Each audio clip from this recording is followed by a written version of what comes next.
Karena semata-mata semua yang Tuhan percayakan, baik itu uang, keterampilan, skill, bahkan mujizat yang Tuhan izinkan terjadi dalam hidup kita, itu bukan semata-mata supaya kita bisa lebih bagus, lebih enak hidupnya, bukan.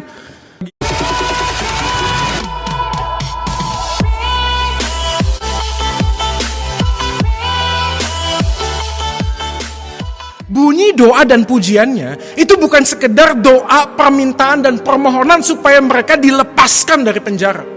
Walaupun mujizatnya terjadi, mereka gak pergi kok. Saya bukan ngomong doa memohon melepaskan kita dari kesulitan itu tidak penting.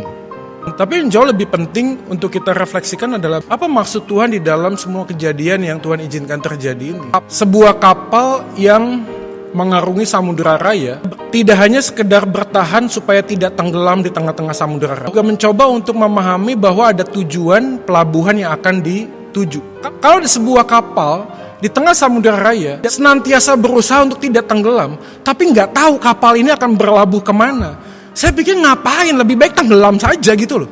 Muter-muter di Samudera Raya terus tidak tenggelam supaya survive, supaya bisa selamat, tapi nggak tahu mau sampai kemana. Buat apa? Buat apa mempertahankan hidup kalau nggak tahu arti hidup? Buat apa kita terus memikirkan supaya kita bisa selamat melalui semua situasi ini kalau nggak tahu panggilan hidup kita itu apa? Yesus sudah berkhotbah, berbahagialah kamu. Karena kata bahagia ini bertolak belakang dengan semua sumber dan penawaran dunia tentang apa bahagia. Betul nggak? Bapak Ibu, kalau bahagia kita ditentukan dengan situasi dan suasana hidup kita, rasanya sulit ya. Apa ada yang bisa menjamin setelah COVID-19 ini berakhir lalu tidak ada virus yang lain, kesulitan yang lain akan terjadi? Nggak pernah bisa lah. Cara kita memandang dunia seperti apa yang Yesus ajarkan kepada kita, itu yang diajarkan. Berbahagialah kamu jika karena aku kamu dicela dan dianiaya. Ke gereja itu berkesan itu kadang-kadang bukan firmannya, bukan pujiannya, tapi Tuhan izinkan terjadi untuk menguji hati kita. Sebenarnya kita kebaktian minggu itu yang kita cari apa gitu loh.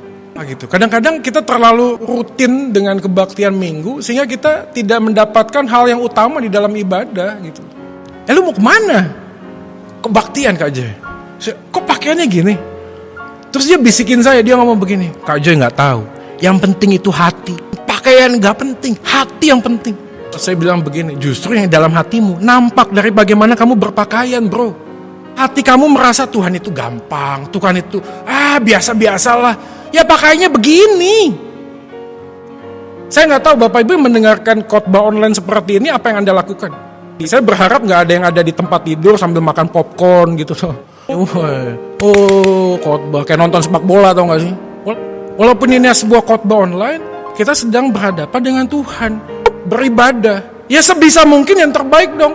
Preach the gospel into your life, every minute of your life.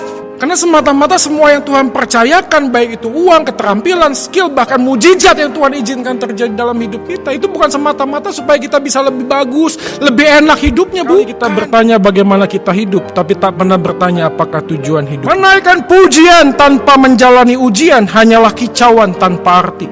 Karena pujian yang sesungguhnya adalah bukti iman yang tahan.